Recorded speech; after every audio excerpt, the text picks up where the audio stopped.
to Mrs. Wright and her son. Let me say that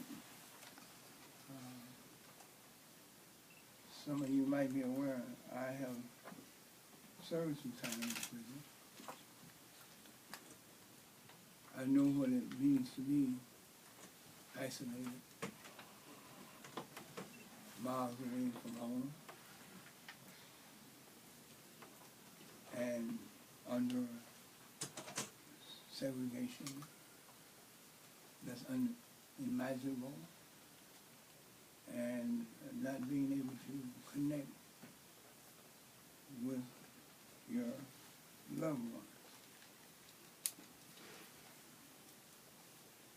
10 or 15 years ago, I must say, these white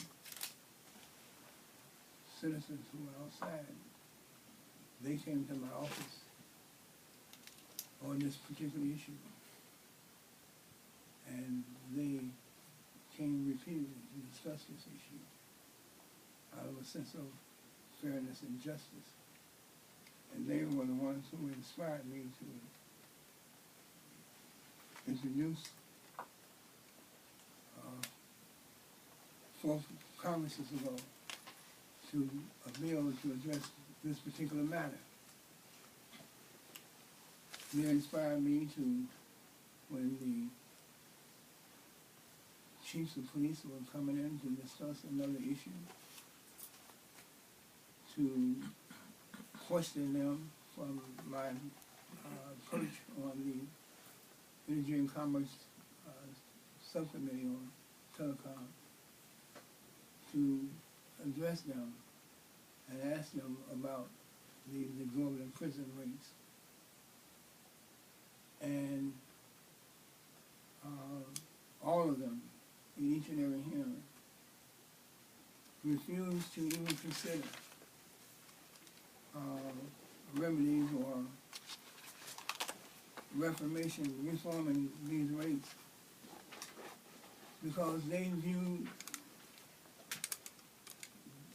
these, in some instances, blood money, as being critical to their overall budgets.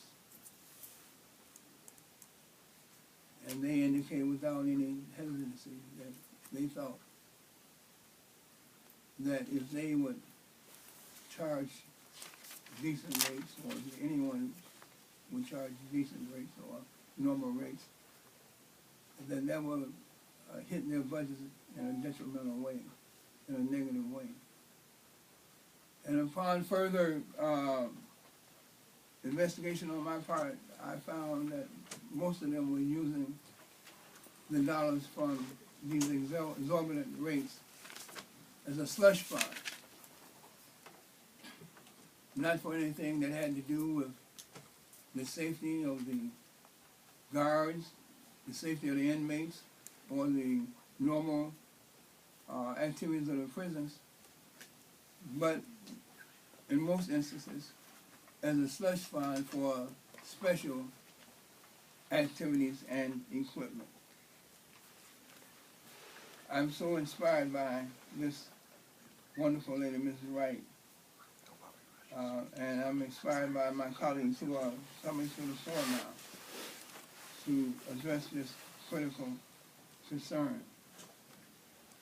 Every year, 10,000 or more bills are introduced into the Congress, and only 4% are actually enacted into law.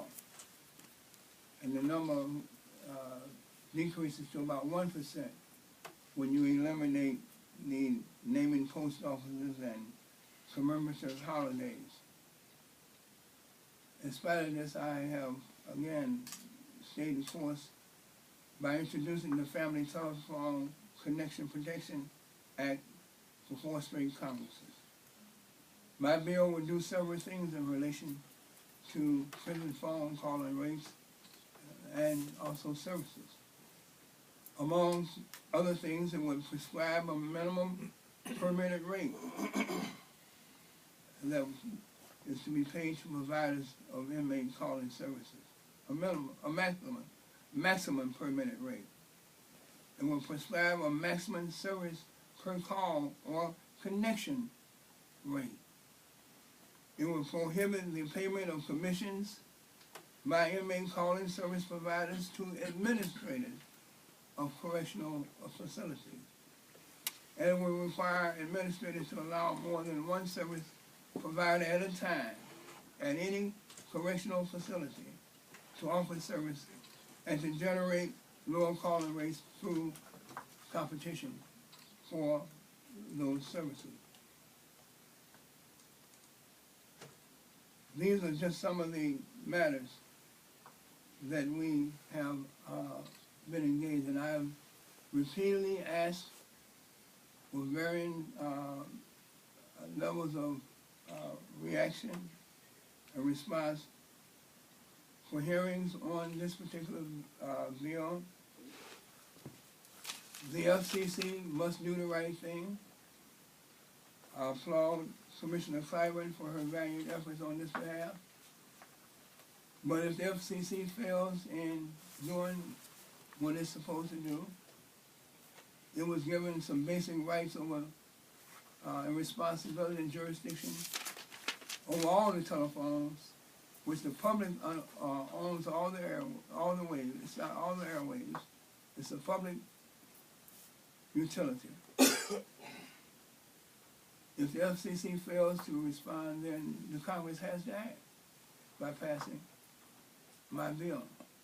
And so I thank all of those who are gathered here. I thank the working group. I thank Eleanor Norton and Marcia Fudge and others who are engaged in this particular matter. And most of all, Ms. Wright, I salute you and your grandson. There are too many families on fixed income right now who are put in the position to say yea or nay when they receive a call, a collect call from somewhere in a faraway prison in this nation. And that family, that grandmother who's on a fixed income must decide whether or not she or he is going to pay their rent, buy food, buy medication, or whether or not she is going to hear from her loved one and pay exorbitant costs for that sense of love. Grandparents, grandmamas, they know emphatically that one of the only things that keeps these young men and young women going is to hear the voice of their loved ones.